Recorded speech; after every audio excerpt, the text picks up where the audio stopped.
Nós gostaríamos de viver em companhia com aparelho celular, sabendo desligar para que não haja nenhuma interferência durante os nossos estudos. E vamos ler então essa paginazinha, a lição 19 da religião dos Espíritos, corrigida. Toda corrigenda, antes que se exprima em palavras, há de vazar-se em amor para que a vida se eleve. Se não vejamos que em pobrezinhos incidentes da vida, não amaldiçoarás a terra que o deserto alcançou, mas oferecer-lhes-á a graça da fonte para que retorne aos talentos da produção. Não condenarás o pântano em que a lama se acumulou, provocando a inutilidade, mas denar-lhes-ás o leito de gozo, a fim de que se restaure em leira fecunda. Não reprovarás simplesmente as vestes que os detritos desfiguram, mas mergulhá-las na água pura, reconforto-lhe a forma para a bênção da serventia.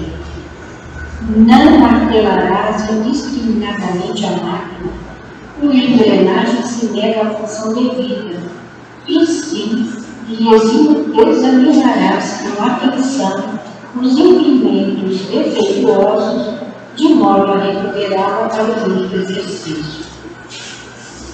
Não derrubarás a plantação nascente que a praga invadiu, mas mobilizarás carinho e cuidado para libertá-la do elemento destruidor, propiciando-lhe recurso preciso ao refazimento.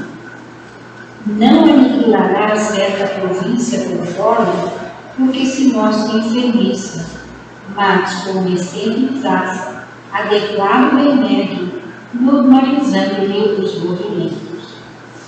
Repreensão sem paciência e esperança, ainda mesmo quando se fundamente em razões respeitáveis, é semelhante ao punhal de ouro, fulgurando rara beleza, mas carregando consigo a visitação da morte. Corrigir é ensinar, e ensinar será repetir a lição, com bondade e entendimento, tantas vezes quantas se fizerem necessárias. Urgente, pois, de compaixão, que deseja certificar e servir. Lembra-te que o próprio Cristo, embora portador de sublimes revelações do topo do monte, antes de ministrar a verdade a mente dos ouvidos, sequiosos de luz, ao repararmos a fome do corpo, deu-lhes compassivo um pedaço de pão. Graças. E eles nos aconselham nos apresentando para a tarefa que o Senhor nos de nós seu único projeto.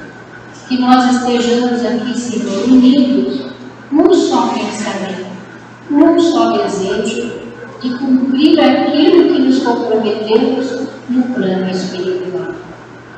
Que nós sejamos dignos, Senhor, de sermos os teus servidores da última hora, mas que a boa vontade e o amor nos impulsionem para o alto, para cima e para Deus sempre. E assim, Senhor, envolve a nossa lúcida aventura que nos dará o estudo do teu livro dos Espíritos na noite de hoje.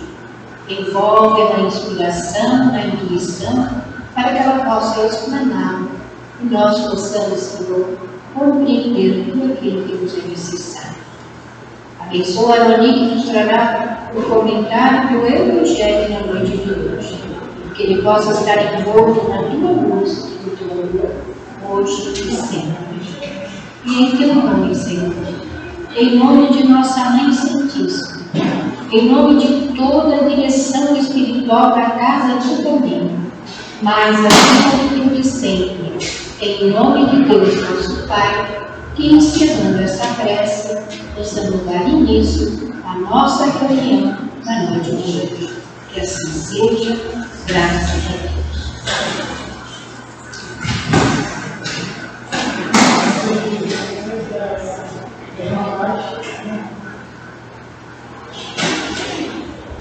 Então,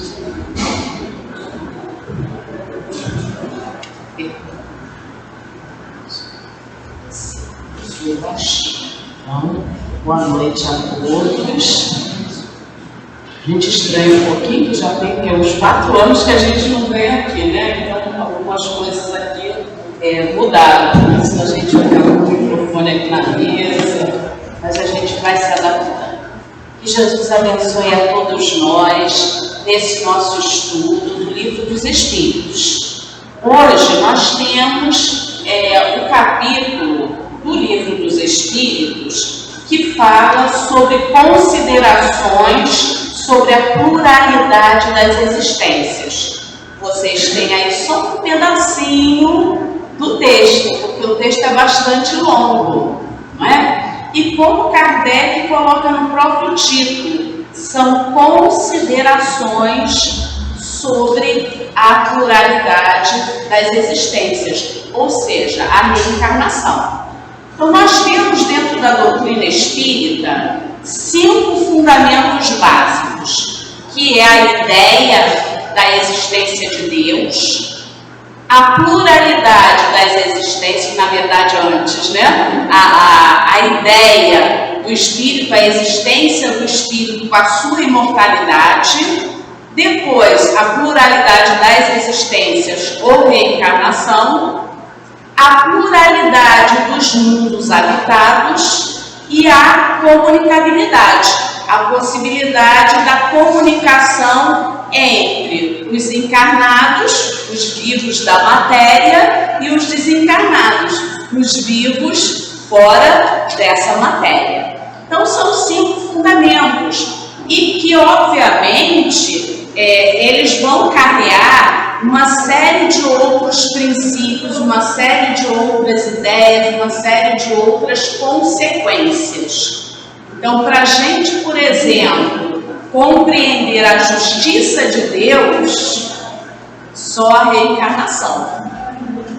Então, a reencarnação é um fundamento básico para a compreensão da justiça de Deus.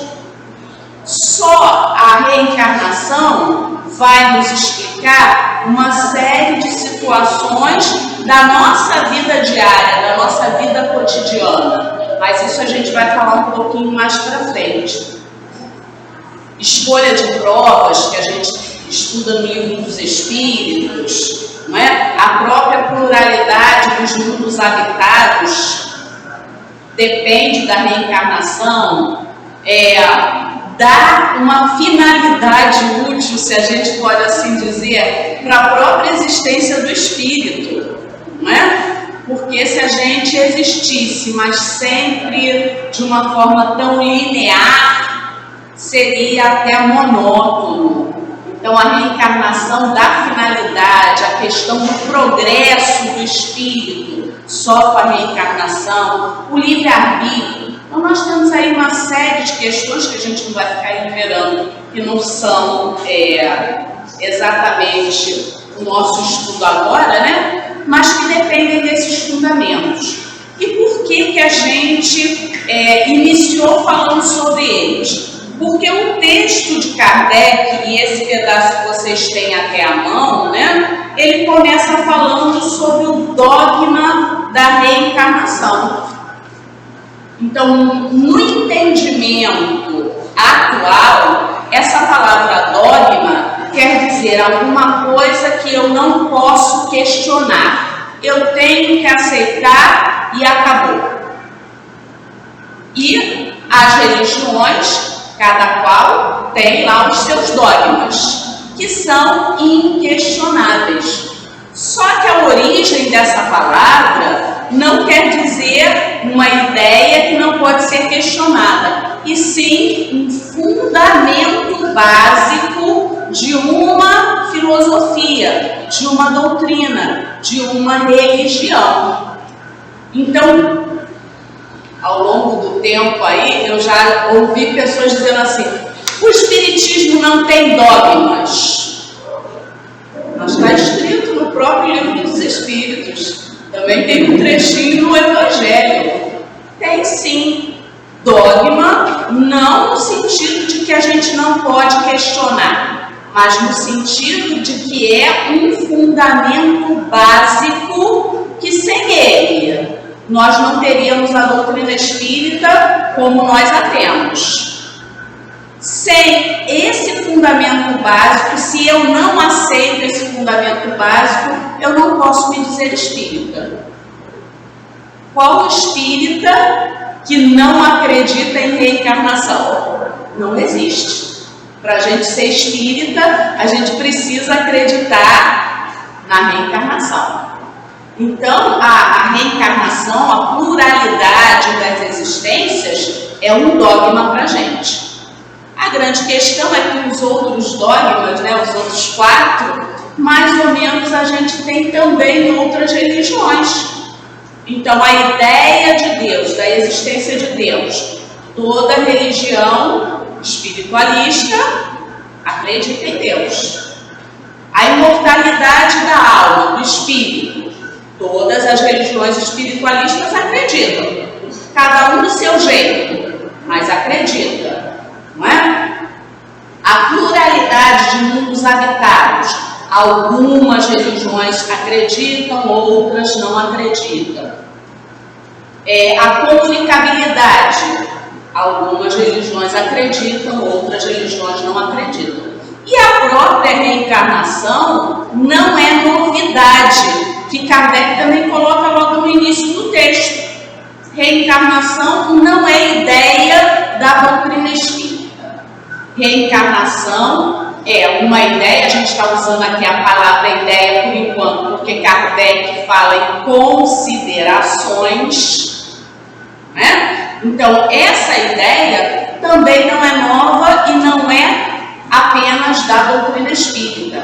A reencarnação é uma ideia que vem ao longo dos séculos. Mesmo antes de Jesus, já se acreditava em reencarnação. Kardec também, logo no início do texto, cita Pitágoras. Pitágoras, que é conhecido como grande matemático, mas ele era filósofo também, e dentro das ideias filosóficas que ele abraçou, ele acreditava na reencarnação, até porque ele lembrava de vidas anteriores, que é uma coisa bastante rara de acontecer, mas ele lembrava de algumas encarnações passadas. Então, se nós buscarmos na história da humanidade, e aí Leon Denis faz isso muito bem no livro Depois da Morte, né? Nós vamos ter várias personagens da história, dentro da religião, dentro da filosofia, nos movimentos sociais, instituições religiosas, instituições não religiosas, que acreditavam na reencarnação. Algumas que perduram até hoje e acreditam na reencarnação. Então nós temos, além de Pitágoras, Sócrates, Platão, Santo Agostinho, São Francisco de Assis, mais próximos de nós, embora ainda um pouco distantes, Voltaire, Victor Hugo, vários escritores, vários poetas, vários artistas, vários filósofos, várias religiões.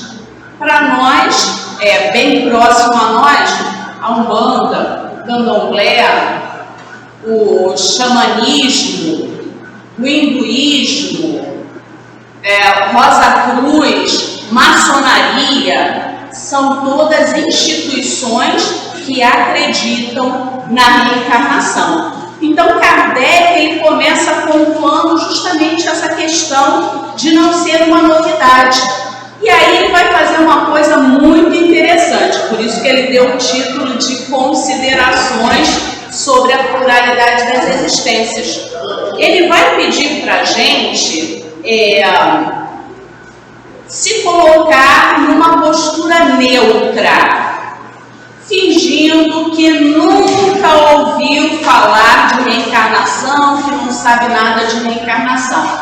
Detalhe, a ideia é antiga, mas nenhuma doutrina, nenhuma filosofia trouxe a ideia de reencarnação com a lógica que a doutrina espírita trouxe para a gente.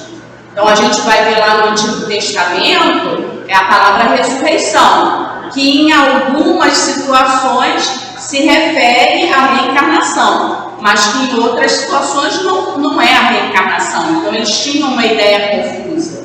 Nós vamos ter dentro lá dos hindus, dos egípcios, a ideia da reencarnação, mas de uma forma ainda, digamos, elitista, né? Quem VIP, como eu costumo brincar, vai sempre reencarnar como VIP. Quem é o pobrezinho vai sempre reencarnar como pobrezinho, não é? Então são ideias ainda confusas em relação à reencarnação. Bem lá no passado, a ideia da metempsicose, que era a possibilidade da reencarnação, mas a gente voltando em corpos animais. Então também é uma ideia confusa da reencarnação. A doutrina espírita diz pra gente, não é possível. A lei é de progresso, é para frente que se anda. Então não dá para a gente voltar a ser um animal, seja por que motivo for. Então ideias confusas. Então Kardec, pegando rapidamente esse histórico, ele diz para a gente, vamos nos colocar num ponto de neutralidade. A gente não ouviu falar de reencarnação, ou a gente não sabe bem o que é reencarnação, a gente não estudou doutrina espírita. Então, alguém fala para a gente de reencarnação, alguns pontos, ou às vezes até essa confusão que eu acabei de falar lá do passado. E aí, a pessoa, ela pode dizer assim, mas o quê? Essa vida já está tão difícil, eu já tenho tantos problemas, ter que nascer de novo, ter que viver novamente esse tipo de vida, nesse planeta, nesse Brasil, nessa cidade, né? Ou mesmo em outra cidade, em outro país, mas com guerra, com fome, com doença, com dor, tendo que trabalhar muito, tendo que estudar muito. Eu não quero isso para mim, não. Essa história de reencarnação não vale a pena, não. Só vai me dar dor de cabeça? Só vai me dar trabalho? Só vai me dar sofrimento? Não quero. Não quero acreditar nisso. Então, alguns companheiros não ficam felizes com a ideia da reencarnação. Mas como Kardec diz, sem a ideia da reencarnação, novamente, estou falando ideia em função das considerações e dessa neutralidade que Kardec pede que nós fiquemos, né? Sem a ideia da reencarnação, existem milhares, milhões de situações na nossa vida, na vida da humanidade, que não tem resposta. Então Kardec, ele vai primeiro até nos dizer assim, olha só, somos espiritualistas, acreditamos em Deus, acreditamos na nossa imortalidade.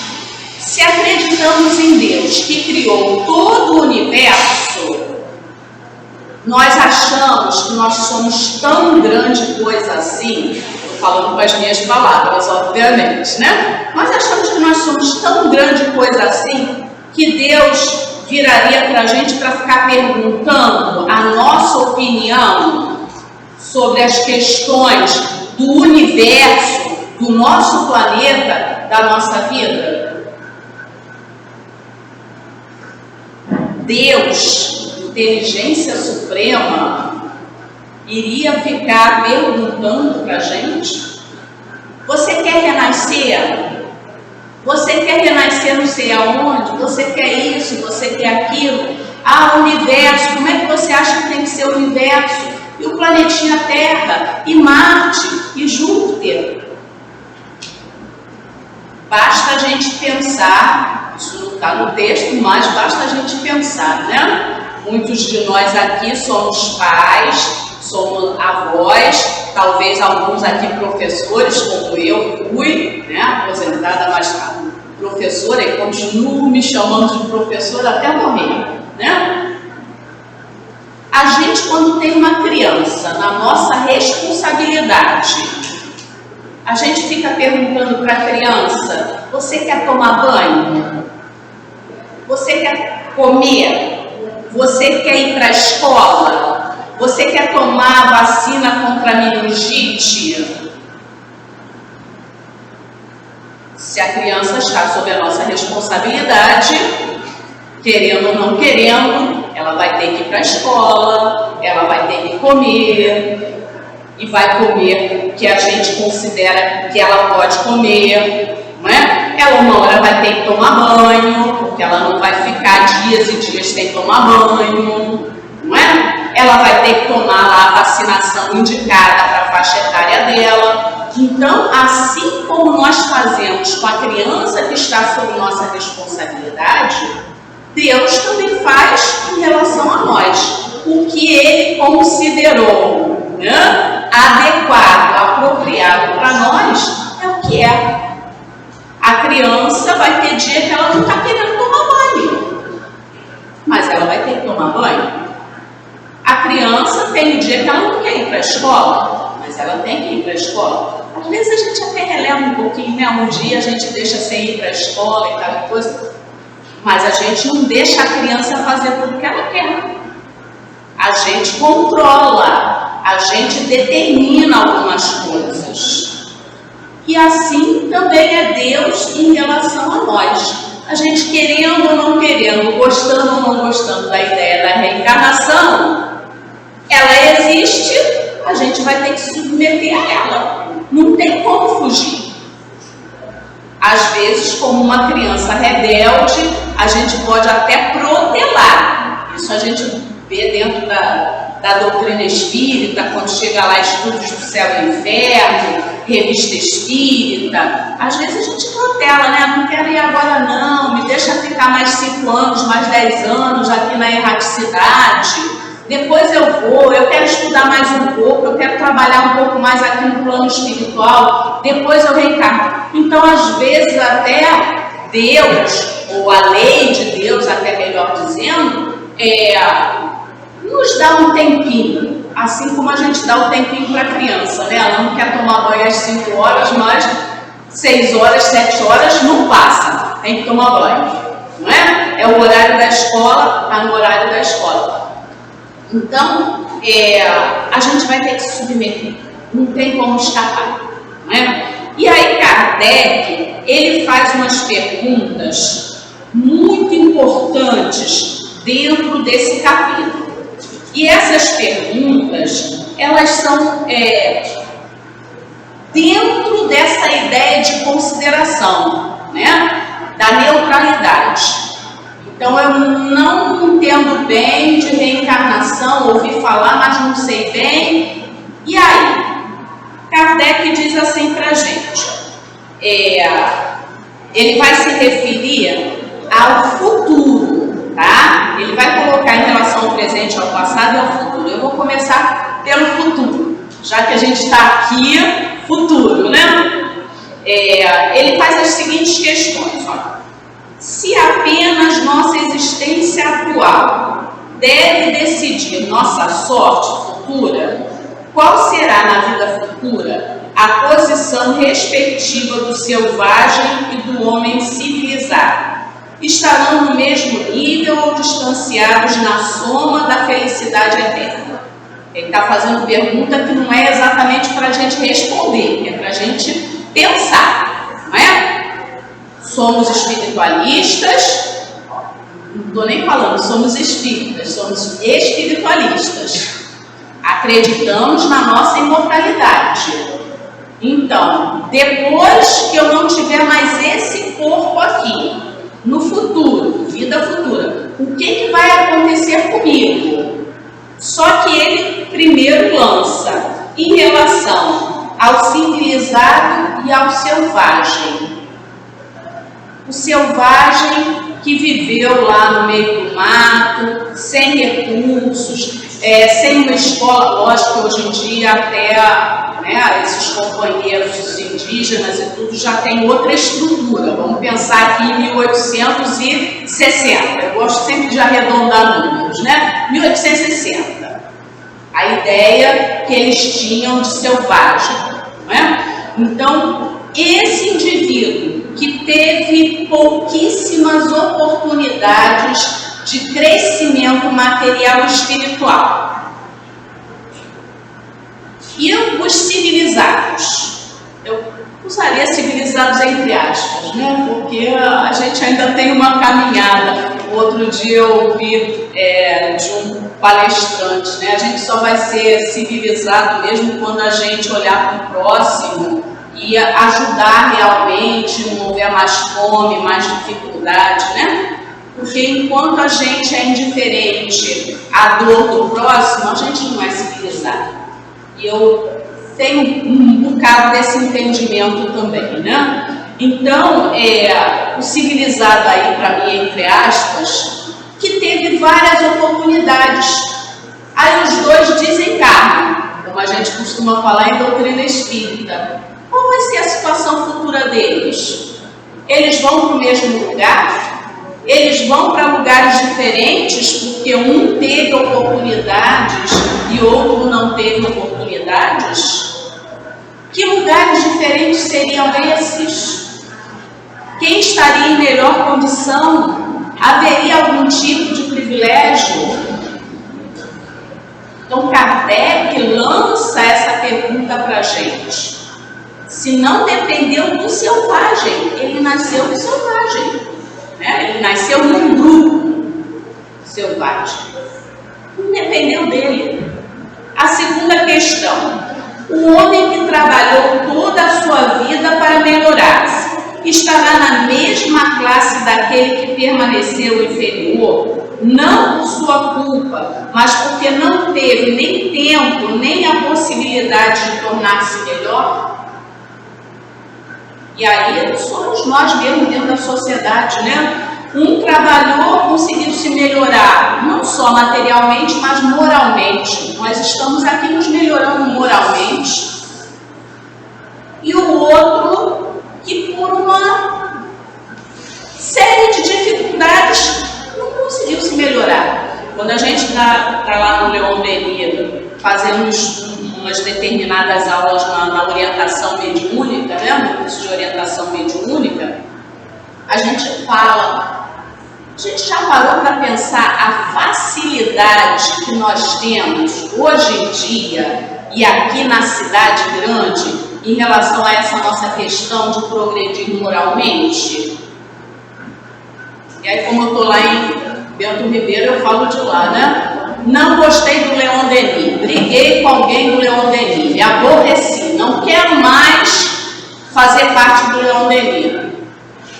Caminhando um pouquinho mais para frente já tem outro centro espírita. Atravessa para o outro lado de Bento Ribeiro, um pouquinho mais para frente já tem centro espírita. Onde eu morava, na calçada, em menos de 5 minutos, tinha um centro espírita. Eu atravessando a rua e caminhando na outra rua, tinha outro centro espírita. Olha só. Diferente de um companheiro que nasceu lá no Amazonas, no meio do mato, e que até para estudar tem que pegar o barquinho, né? E vai no barquinho quase 2 horas para chegar na cidade onde tem uma escola. Então Kardec está perguntando como é que fica a situação desses também. Um teve à disposição vários recursos materiais, espirituais, instituições e situações. Trabalhou e aproveitou, legal, né? Porque a gente ainda tem aqueles que mesmo tendo tudo à disposição, jogam fora, né? Não aproveitam. Mas e o outro? O outro não teve esses recursos, não tinha a instituição perto. A vida dele foi uma vida difícil, tendo que trabalhar desde criança. qual vai ser a sorte futura, né, a vida futura desses dois indivíduos. Terceiro, o homem que faz o mal porque não pôde esclarecer-se, será passível de um estado de coisas que dele não dependeu? Indiretamente ele está falando aqui do inferno, né? Que era a crença comum lá no século XIX, principalmente na França, a Igreja Católica. Então a criatura, ela fez o mal, fez, mas ela fez por falta também de esclarecimento. Não pôde ir à escola, não teve uma religião, não teve pais que o educassem devidamente, estava largado lá no meio da rua, e aí enveredou por um caminho, às vezes, de equívocos. Se não teve oportunidade, se não recebeu o amor, a educação, simplesmente vai para o inferno? Será que isso é justo? 4. Trabalha-se para esclarecer os homens, para moralizá-los, para civilizá-los. Porém, para cada um que se esclarece, há milhões que morrem todos os dias, antes que a luz lhes tenha chegado. Qual a sorte deles? Serão tratados como réprobos? Em caso contrário, o que fizeram para merecer estar na mesma classe em que os outros? Então é decorrência do que a gente já vinha falando, né? A gente está aqui se esforçando, aprendendo a doutrina, aí a gente faz um trabalho íntimo de tentar colocar em prática o que a gente está aprendendo, tentando se tornar um verdadeiro espírita, um verdadeiro cristão. O outro também não teve essas oportunidades, morreu sem nunca conhecer as ideias de Jesus. Não vou nem falar da doutrina espírita, né? Não conheceu a Boa Nova. Nós temos pessoas nesse mundão, né? Nossa terra, que ainda não ouviram verdadeiramente a Boa Nova. O que vai acontecer com elas? Vão para o mesmo lugar que nós, que estamos nesse esforço? Esses não fizeram o mal, eles simplesmente não tiveram acesso, como a gente diz hoje, né? Não tiveram acesso à informação. Eles vão para o inferno. O que vai acontecer com eles? 5. Qual a sorte das crianças que morrem em terna idade, antes de ter podido fazer o bem ou o mal? Então a criancinha desencarnou lá com 5 anos, com 8 anos, com 10 anos. Não teve tempo de fazer grande bem, nem grande mal. Aquelas coisinhas de criança, né? E aí, o que vai acontecer? Se ficarem entre os eleitos, por que esse favor sem nada terem feito para merecer? Se vão para o céu, vamos simplificar. Por quê? Não fizeram nada de bom. Por que vão para o céu? Através de que privilégios estarão liberadas das tribulações da vida? Então Kardec faz essas questões em relação ao futuro, não é? Só que ele faz também questões em relação ao presente e até o passado. Então eu já vou até juntar aqui nesse movimento de nós ficarmos cogitando sobre a pluralidade das existências. Então ele diz assim, mais 6 perguntinhas. Por que a alma mostra, agora já em relação ao presente, por que a alma mostra aptidões tão diversas e independentes das ideias adquiridas com a educação? Então, por que cada um de nós tem aptidões diferentes? E às vezes a gente até recebeu uma determinada educação, né? Nessa época de Kardec aqui para trás, se era uma família de médicos, Lá a criancinha, desde cedo, já ia sendo preparada para ser médico.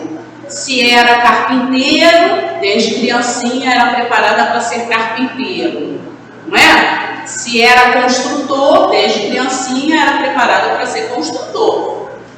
Mas apesar disso, o indivíduo aparece com uma aptidão diferente. Kardec mesmo foi um desses, né? A família toda de juristas e ele foi ser professor, não é? Então como é que pode aquela criatura dentro de um grupo familiar, às vezes até um grupo social, que todo mundo tem o mesmo tipo de habilidade, mas a pessoa tem uma habilidade totalmente diferente? É de uma família de médicos, mas tem um talento imenso para música, para pintura. A gente, né? No nosso dia a dia, às vezes lá o pai e a mãe são sofríveis na culinária, mas o adolescente demonstra assim uma capacidade imensa para a culinária, para a confeitaria, para doces, para costura, enfim, nós temos habilidades diversas. Por que essa diversidade de aptidões e cada um com uma? E vamos pensar, cada um de nós temos sim muitas habilidades. É que a gente não para pensar, mas temos, né? 2. De onde vem a aptidão excepcional, tá? Aliás, ele colocou aqui, extranormal, de certas crianças em tenra idade para esta arte ou aquela ciência, enquanto outras permanecem inferiores ou medíocres durante toda a sua vida. Aí aquela questão, Mozart, 5 anos, já sentava no piano e tocava maravilhosamente bem, né? Há uns tempos atrás, eu não tive tempo de pesquisar novamente na internet, mas uns tempinhos atrás, uma menina de uns 12 anos, 14 no máximo, que fazia uns quadros belíssimos, que até pintores renomados não conseguiam assim entender como aquela menina, sem ter estudado pintura desde novinha, conseguia produzir aqueles quadros. Há um pouco mais de tempo atrás, também passou um programa televisivo, um jovem também de seus 14, 15 anos, que deveria estar ali terminando o ensino fundamental, mas que já estava entrando em Harvard para uma área lá da matemática dificílima. Então, como aquela criança com 15 anos, né, sabia tanto de matemática? Então, Kardec vai colocando essas questões para nós meditarmos. Como é que a gente explica tudo isso? 4. De onde vêm em algumas crianças esses instintos precoces de vícios ou de virtudes? Esses sentimentos inatos de dignidade ou de baixeza que contrastam com o meio em que nasceram? É outra questão. Eu sempre que leio isso aqui, eu lembro de um aluno que eu tive há muitos anos atrás, há mais de 30 anos atrás, quando eu ainda era professora alfabetizadora. Era um pouquinho de criança, né? De lá seus 6, 7 aninhos, mas era uma criança tão generosa, tão boa, tão compreensiva, tão amorosa com todos. Com os colegas, com os professores, com os funcionários da escola, que a gente ficava admirada. E aí na mesma turma, não era criança viciosa, mas era uma menina que tinha uma dificuldade mental, né? Um problema mental, e era daquelas crianças assim que quando gruda em alguém, gruda e não larga mais, e ela grudou justamente nele. Se pra gente que é adulto, às vezes já é chato alguém toda hora grudado, né? Imagine para uma criança de 7 anos. Mas é o que eu falei, ele tinha um amor, um cuidado em relação à coleguinha, que a gente ficava admirado. Então, de onde veio toda essa virtude numa criança tão pequena? Né? E aí nós vamos ter também as crianças, que aí a gente também já ouviu o caso, né? De criança também pequena, às vezes com 5 anos e tudo, querendo matar lá o gatinho, né? Qualquer bichinho que caísse na mão, queria matar, queria machucar. Então, olha só a diferença de caráter, como a gente costuma dizer, né? Criança pequena. Continuando, Kardec diz, na quinta, porque os homens, a abstração feita da educação, são mais adiantados do que outros. Isso quem é professor vê bem, né? A gente está lá na sala de aula, a gente ministra o mesmo conteúdo para todos. Mas uns pegam assim, ó, uma facilidade e às vezes do que a gente fala eles já depreendem outras coisas, já aí, calma, isso aí é só para o próximo bimestre. Não, isso aí é pro ano que vem. Calma, né? Enquanto que o outro professor pode ficar todo dia ali do lado da mesa, explicando, aí faz trabalho separado, não sei o quê. E a criança não caminha. Parêntese aqui, deixando um pouquinho a neutralidade, né? Que Kardec nos pediu. Eu fui professora alfabetizadora por muito tempo, né? E uma das coisas que a doutrina espírita me ajudou muito foi a compreender a dificuldade de alguns alunos em se alfabetizarem, né? Porque a gente começa a pensar assim, será que é a primeira vez que esse espírito está reencarnando no Brasil com a língua portuguesa? Então a gente já começa a ter uma outra compreensão e um outro cuidado com esses, né, espíritos que estão na nossa responsabilidade. Parênteses fechado, voltemos aqui, né? Então Kardec está perguntando justamente sobre isso, né? Por que alguns conseguem com tanta facilidade aprender e outros têm tanta dificuldade? Eu tenho um sobrinho que ele é autodidata. Ele se aborreceu, largou a faculdade, mas ele é autodidata. Qualquer coisa que ele pegue para estudar, para ler, para ver na internet, ele aprende assim.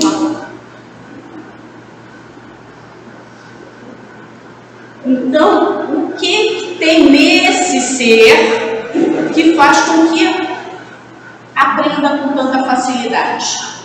E coisas diferentes, tá? Uma vez ele estava conversando lá em casa sobre o interior dos planetas. O que tinha no interior de cada planeta que permitia as substâncias químicas, que permitia que eles continuassem dentro da gravitação do nosso sistema solar. Teve uma hora que eu falei assim, para que eu não consigo mais acompanhar o raciocínio. Porque tudo ele aprende com muita facilidade. Mas seguindo, né? 6. Por que há selvagens e homens civilizados? A outra pergunta era em relação ao futuro, né? O que vai acontecer com cada um deles? Agora, em relação ao presente, por que existe homens civilizados como nós e selvagens, né? Que para a gente já não seria o selvagem, seria lá o indígena, que também já mudou do século XIX para o século XXI, porque a lei é de progresso, né? Mas por que existem? Se tomardes uma criança otentote recém-nascida e se a educardes nos nossos colégios mais renomados, fareis dela um dia um Laplace ou um Newton? O Otentote é um povo bastante primitivo lá desde o interior da África. um povo nômade, um povo com uma linguagem bem restrita, pouquíssimo vocabulário, quase nenhum conhecimento de mundo. Kardec pergunta: se pegar a criancinha recém-nascida desse grupo e trouxer para a civilização e colocar nas melhores escolas que nós temos, será que ela vai virar um Milton? Então, a partir de todas essas questões que Kardec traz para a gente, é que ele pede a nossa neutralidade no sentido de que o que pode responder a essas 11 questões que eu fiz aqui? Eu fiz não, Kardec fez, né? Kardec fez essas 11 questões. A unicidade das existências ou a pluralidade das existências? Com uma vida só, com essa nossa vida atual, com uma vida para todos nós, a gente responde tudo isso? Com uma vida só, a gente não tem resposta e não tem solução para esses questionamentos. Mas, como era o pedido da neutralidade, se nós colocarmos lá, a neutralidade era 50% para acreditar na reencarnação e 50% para não acreditar na reencarnação. Se a gente pega o acreditar na reencarnação, a gente passa a ter resposta para tudo isso e muito mais. Porque caminhando para o final do texto, Kardec ele vai dizer assim: olha, eu propus essas perguntas, mas eu nem coloquei aqui os problemas psicológicos e morais. O que ele está dizendo para a gente? Que ainda ficou muito mais coisa que poderia ser questionado. É só que os problemas psicológicos e morais estão também diretamente ligados a nós e são, assim, às vezes muito pessoais, muito individuais, não? Então entraria, para ficar no mais geral, né? Entraria aquelas questões assim: por que, por exemplo, nós estamos na doutrina espírita e não estamos em outra religião? Por que a gente está acreditando no que o espiritismo diz para a gente? Por que o outro está na outra religião e acredita piamente que nós vamos para o inferno? Ele está lá na opinião dele, no direito dele, tá? Então as questões psicológicas e morais vão entrar por esses caminhos. Por que um gosta de um tipo de político, de partido, e o outro gosta de outro? Por que um acredita numa filosofia e não acredita na outra? Por que nós temos companheiros que aceitam com facilidade a homossexualidade, por exemplo, e outras pessoas, quando vem lá o companheiro homossexual, se puder, mata? Isso são questionamentos morais e psicológicos. Por que eu amo tanto a minha mãe e às vezes odeio o meu pai? Ou porque eu odeio um dos meus irmãos e não odeio o outro eu amo de paixão? São problemas psicológicos e morais. Aí vocês vejam que já vai entrando muitas vezes no bem pessoal mesmo. Kardec diz: olha, eu não estou nem parando para vocês pensarem nisso, não. Eu coloquei, né, Kardec, o mais óbvio. Mas, se nós pararmos, nós vamos ter muito mais situações para questionar, e que só através da reencarnação a gente vai encontrar uma resposta, uma possibilidade, pelo menos, de resposta. Sem reencarnação a gente não consegue encontrar resposta. Foi esse o trabalho de Kardec nesse capítulo. E que obviamente vai se desenrolar agora em outros capítulos, com outras perguntas, respostas, questionamentos, né? Então Kardec faz esse apanhado só para a gente realmente parar e pensar na reencarnação, porque é um fundamento da doutrina espírita que, se a gente não acredita, a gente não é espírita. Então nós precisamos fixar isso em nós, precisamos trazer isso para a nossa alma, para o nosso ser imortal. Como diria uma companheira lá do meu Mondenir, tatuar na nossa alma. Porque se a gente não tatuar a reencarnação na nossa alma, a gente vai estar só frequentando aquilo de corpo presente, mas sem ser de espírito mesmo, de verdade. Sem depois fazer um aproveitamento disso para o nosso dia a dia. E aí, muitas situações que são nossas, individuais, nós vamos ficar questionando Deus. Mas será que Deus não viu isso? Por que Deus deixou isso acontecer comigo? Onde é que estava a espiritualidade? Como se a gente tivesse algum privilégio diante da criação divina. A doutrina espírita nos explica: nós não temos nenhum privilégio por estarmos dentro da doutrina. Nós somos espíritos imortais que já tivemos várias encarnações. Nessas encarnações, em alguns momentos, nós nos equivocamos diante da lei de Deus. E a cada equívoco, a gente vai em algum momento, em alguma reencarnação, ter que fazer o acerto, o ajuste. E no passado também tivemos acertos. E esses acertos trazem para a gente agora momentos de alegria, pessoas que são queridas nossas junto a nós. A doutrina espírita vai nos explicar que nós precisamos passar por determinadas experiências. Nós precisamos fazer determinados aprendizados. A gente vai aprender, por exemplo, que situação que está sempre sendo recorrente na nossa vida é porque a gente ainda não aprendeu o que precisava. Porque se a gente já tivesse aprendido, aquela situação não estaria sempre voltando.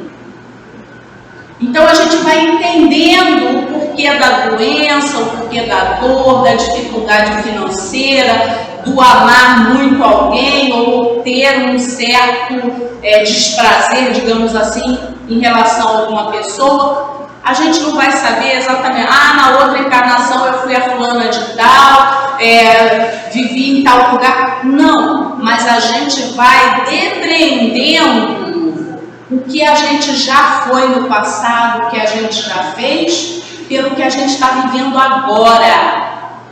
E pelo que nós estamos vivendo agora, nós já estamos construindo a nossa vida futura, a nossa próxima encarnação. Então isso é muito importante. Kardec vai fechar o capítulo lembrando duas passagens bíblicas, né? A de Nicodemos com Jesus. Todo mundo conhece, o tempo não dá para a gente se alongar, mas todo mundo conhece. E a passagem de Elias, né?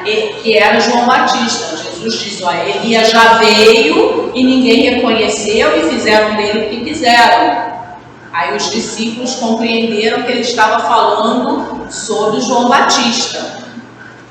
Eu trouxe aqui um livro que não deu para falar nada dele, mas muita coisa do que eu falei está nele também. Eu adoro esse livro. Tá? Toda vez que eu preciso falar sobre reencarnação, eu sempre utilizo alguma coisa dele. É A Reencarnação segundo a Bíblia e a Ciência, de José Reis Chaves. O escritor não é espírita. É até um motivo a mais para eu gostar tanto, né? Porque esse companheiro, ele fez teologia e até se tornar padre, mas ele começou a estudar justamente na Bíblia as passagens relacionadas à reencarnação. E depois ele pega também aspectos da ciência relacionados à reencarnação. Então é um livro muito interessante, muito bom para quem quiser saber mais sobre a reencarnação na Bíblia e na ciência.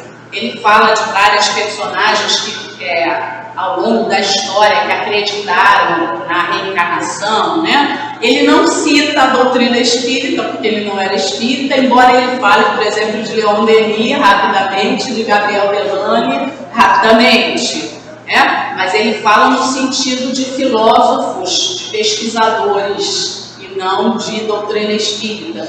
Então aqui traz muita coisa legal para a gente saber, e muitas passagens bíblicas, porque às vezes alguns companheiros viram para a gente e dizem assim: mas não está escrito na Bíblia. Está. Não é só lá no Evangelho, no capítulo que é preciso nascer de novo. Tem muita passagem bíblica falando sobre reencarnação. Então a gente tem que colocar esse fundamento doutrinário dentro de nós, para que a gente possa compreender a nossa própria vida, para que a gente possa caminhar, eu vou dizer, com um pouco mais de leveza. Problemas virão? Sempre. Nós não estamos aqui a passeio, como se costuma dizer, né? Nós temos muita coisa para aprender, muita coisa para fazer, muito trabalho pela frente. Então, não é que a vida vai ser um mar de rosas, mas com o fundamento, alicerçando, o fundamento da reencarnação, alicerçando a nossa vida, muitas coisas começam a se tornar mais leves. E a gente começa a caminhar com mais tranquilidade, com mais equilíbrio. E é uma coisa que todos nós queremos, né? Caminhar com mais equilíbrio, com mais tranquilidade.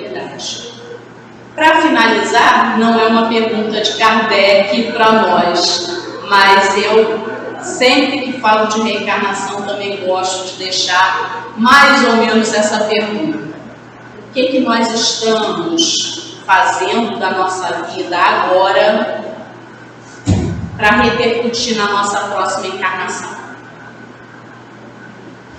Que frutos nós estamos plantando?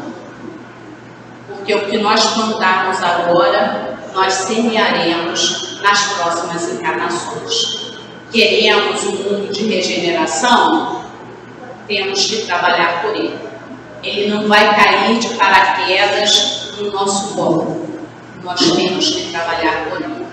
Então, que Jesus nos abençoe para que a gente plante muitas flores, muitos frutos, muitas árvores para a próxima encarnação.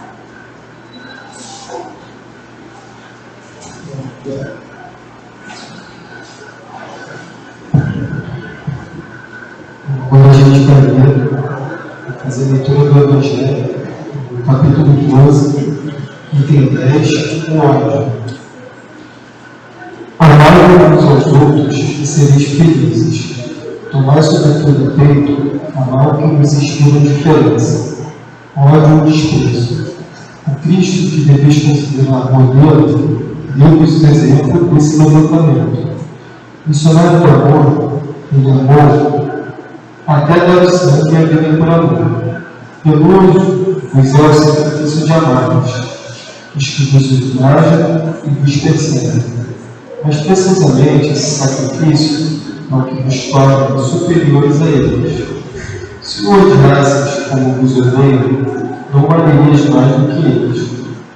Amados é a hóstia e mágoa, que ofereceis a Deus nada dos vossos corações. Hóstia de agradável aroma, e cujo perfume me sobe até o centro. Se bem além do amor, mande que cada um indistintamente a todos os seus irmãos. Ela não corará seu coração quanto mais procederes.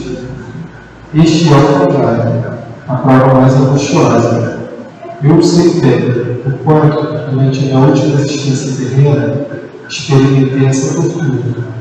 Mas Deus vai estar e por nesta vida e na outra nos criou algo de amor.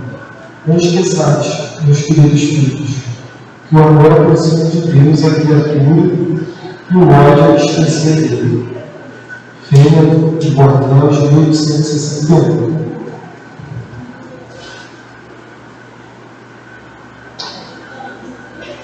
A gente vai fazer a nossa prece.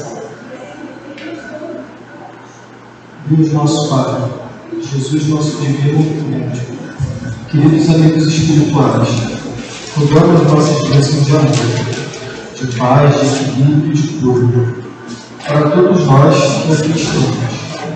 Os bondosos amigos espirituais encontram em nós as disposições para o bem, que seja em teu santo nome, em nome dos bons espíritos, e acima de tudo, em nome de Deus, que possamos iniciar o nosso passo. Que assim seja, graças a Deus.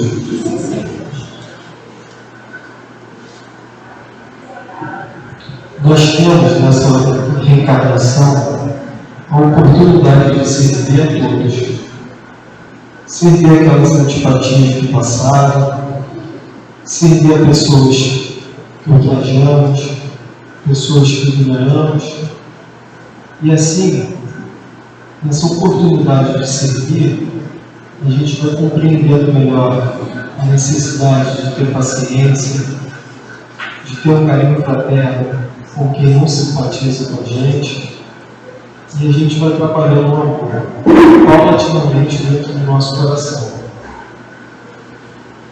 Esses irmãos mais equivocados, que se consolam através de sentimentos negativos, de pensamentos voltados para o mal, eles nos oferecem essa oportunidade de amar e de servir.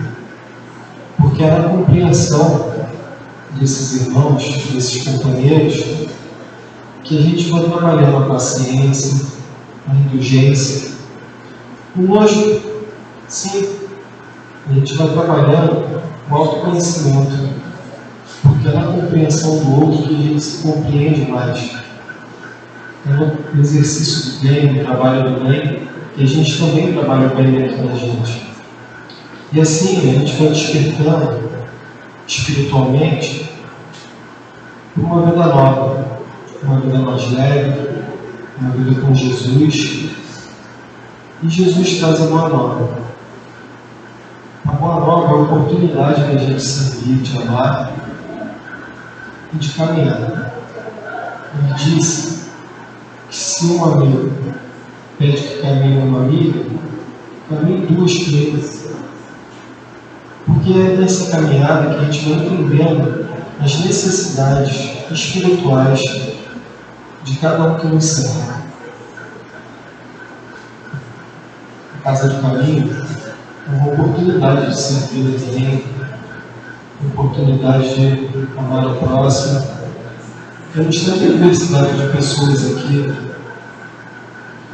E aqui a gente vai trabalhando, vai compreendendo melhor qual é a nossa tarefa espiritual. E a espiritualidade nos guia uma segurança, que é a segurança de quem já passou por essas provas, quem já enfrentou esse caminho tortuoso. Fernando diz na mensagem que o mal proceder, a gente não está imune a ele. É angustioso, né? É um tormento muitas das vezes, sim. Mas a gente, quando sofre qualquer tipo de mal proceder, a gente está evoluindo espiritualmente.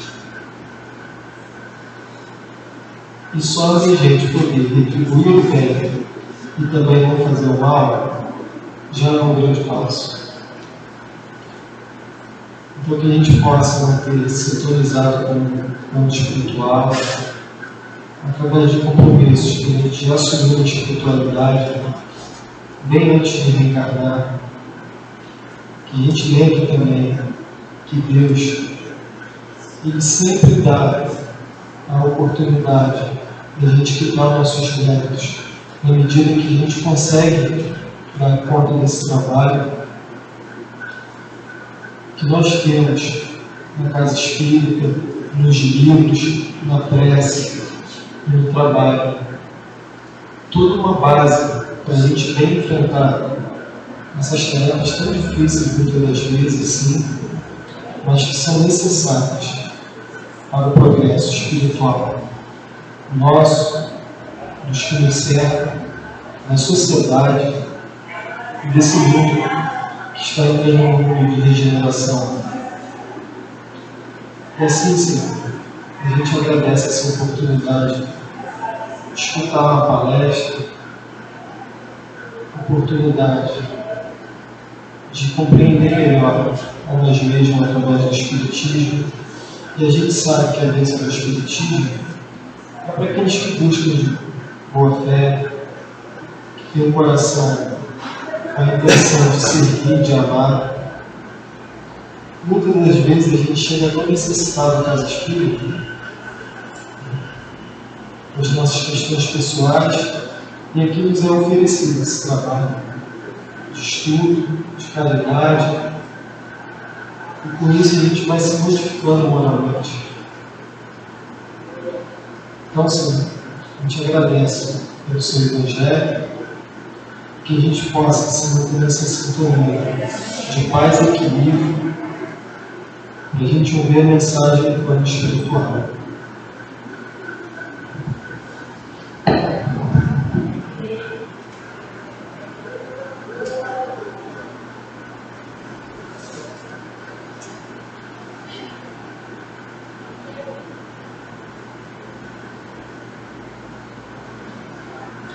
E diante da reencarnação, temos que ter um aproveitamento de tudo que nos é oferecido. E como ele me falou, a doutrina não nos oferece privilégios, mas todos aqueles que se esforçarem por domar a si mesmos, para procurar ser cada dia melhor, fazendo bem desinteressadamente, mas com sinceridade, os amigos espirituais vão ver em nós o desejo de melhorar. E faz parte do progresso a gente se libertar de muitas manias que trazemos de um passado que ainda está bem perto de nós.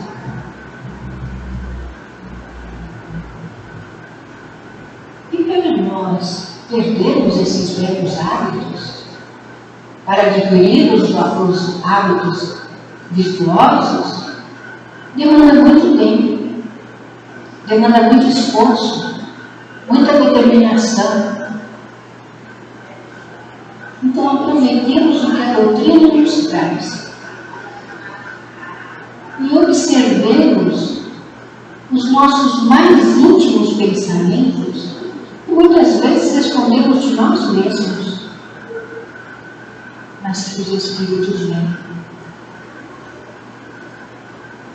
E vamos olhar assim para os pequeninos, para os desvalidos, para aqueles que estão nas ruas, que Deus os vê, que Deus os ama e quer também o seu progresso. Ofereçamos ao outro uma palavra de incentivo, de esperança, de consolo, para que ele possa, sim, aproveitar a encarnação e sair deste mundo melhor, com novos conceitos, com novas atitudes, de domar o homem velho, banindo de si e construindo as virtudes e o amor necessário para a nossa caminhada. Valorizemos a vida, mas cuidemos do Espírito primeiramente, porque a nossa passagem pela Terra é passageira.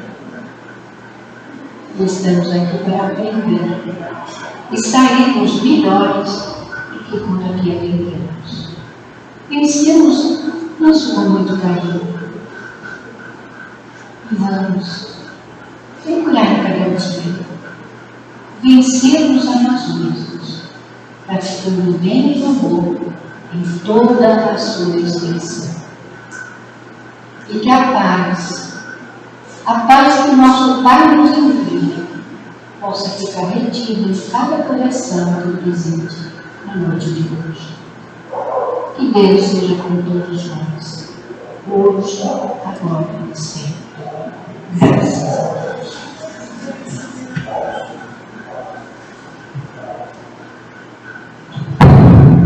Graças a Deus, que a gente possa ter esse ambiente de paz, de renovação espiritual,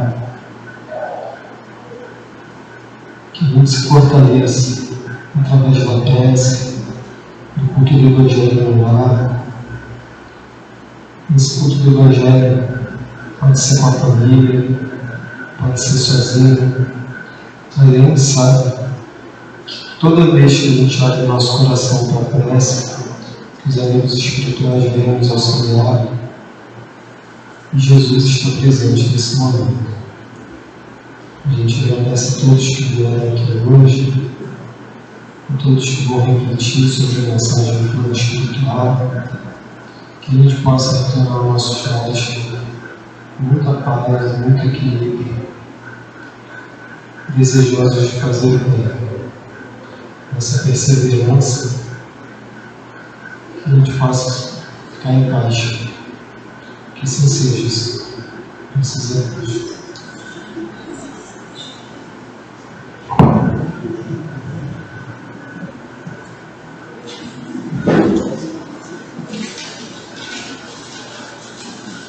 Vamos voltar para a terra, né? Vamos começar com os nossos pedidos, né?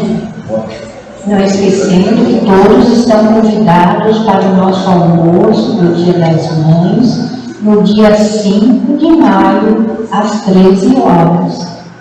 Quem quiser pode fazer um fixo e falar com a Fátima, né, Fátima?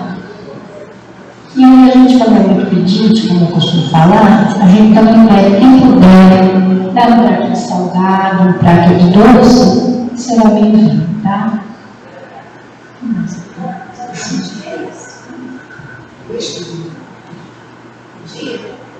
Sim, domingo, esse próximo. Esse domingo é o próximo, né? Tá pertinho, hein? Olha, não pode falar, me já desculpa, porque eu avisei muito tempo que eu estou avisando, umas 3 semanas, né? Então, não tem desculpa, tá?